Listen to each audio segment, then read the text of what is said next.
Petani mahasiswa rakyat miskin kota bersatu padu rebut demokrasi. Rakyat yang lemah, Dalam satu suara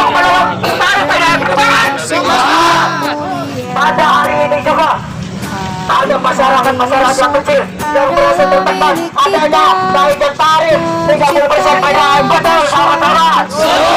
Padahal bumi kita, tanah air kita, negara kita, sumber kekayaan alam yang melimpah. Betul sahabat-sahabat. Kita membawa seluruh elemen kampus yang ada di Kabupaten Indramayu untuk menolak, sepakat untuk menolak tarif penyesuaian harga 30% untuk Kabupaten Indramayu. Sepakat.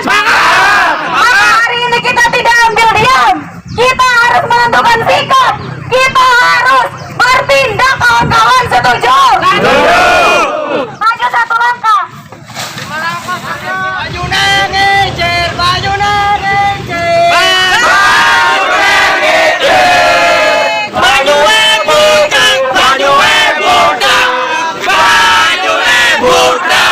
Suara-suara rakyat yang kami dengar.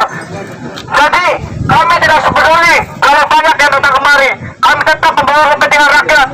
Kami juga tetap menolak terhadap kenaikan tarif PDAM sebesar 30%. Semangat kawan. Semangat kawan. Apresiasi atas kehadiran adik-adik sekalian, karena adik-adik itu juga sama dengan saya. 18 tahun saya sudah menjadi mahasiswa seperti ini. Saudara-saudara, hargai saya.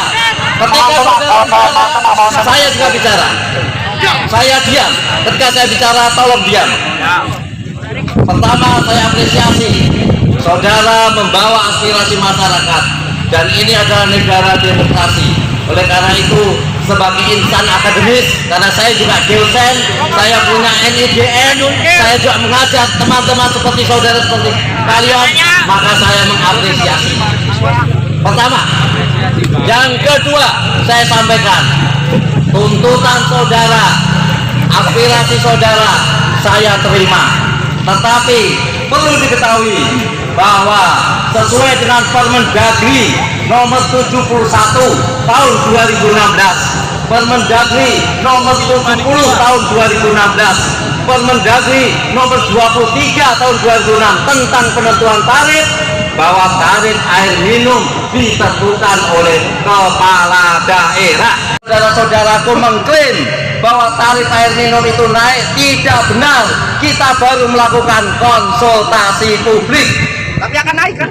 Tapi akan naik kan? Tadi bilangnya naik. Ya, kita baru melakukan konsultasi publik.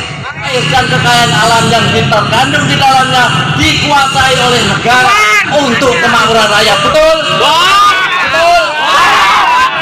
Siapa yang bilang bohong? Siapa yang bilang bohong? Maju. Saya suruh baca undang-undang dasarnya. Ya, bahwa seperti itu, Pak. Betul ya? Bapak kan tidak menyebutkan padahal ada yang lebih kurang, Pak. Para pembuat kebijakan tidak memikirkan rakyat. Hanya dasar hukum saja yang diterapkan. Argumen saya hanya mengutip pasal 33 ayat 3. Siapa yang bilang bohong? Pasal 33 ayat 3 menyatakan bumi, air, dan kekayaan alam terkandung di dalamnya dikuasai oleh negara untuk kemakmuran rakyat yang sebesar-besarnya. Bapak tadi menyebutkan ketika mau bicara kemudian saya tidak mau bicara. Saya gantian. Saya belum selesai. Saya juga. Ya, saya mau bicara.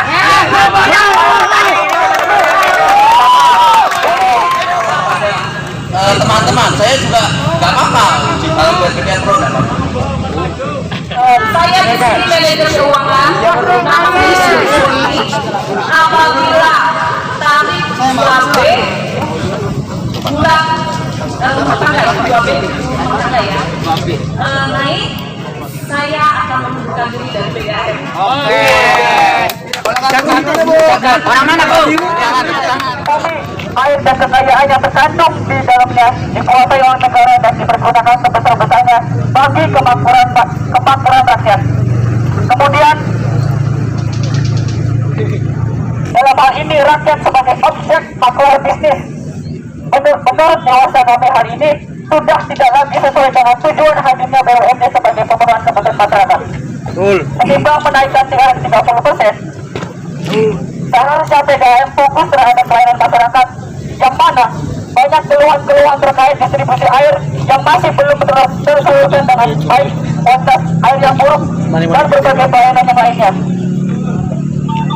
Maka dengan penjelasan di atas, kami menyuruhkan sebagai bentuk pematrahan terhadap kebijakan pemerintah menolak dengan keras kebijakan yang dilaksanakan PDAM terkait 30%.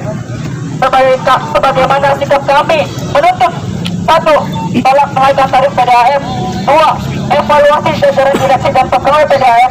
3. Kembalikan peran dan fungsi BUMD sebagai kemakmuran rakyat. Dan 4. Meminta buku audit PDAM.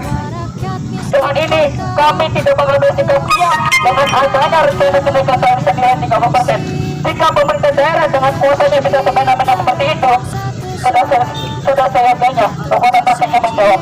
Assalamualaikum warahmatullahi wabarakatuh. Direksi menyaksikan aspirasi Ya sudah, gini Pak. Adanya kenaikan bahan yang lainnya, Bapak siap bertanggung jawab. Ketika misalkan ada pelayanan yang buruk, Bapak bertanggung jawab. Nah, Bapak tulis di sini bentuk pertanggungjawabannya seperti apa. Selesai, teman-teman. Tulis caranya itu pertanggungjawaban saya sesuai kesalahan saya.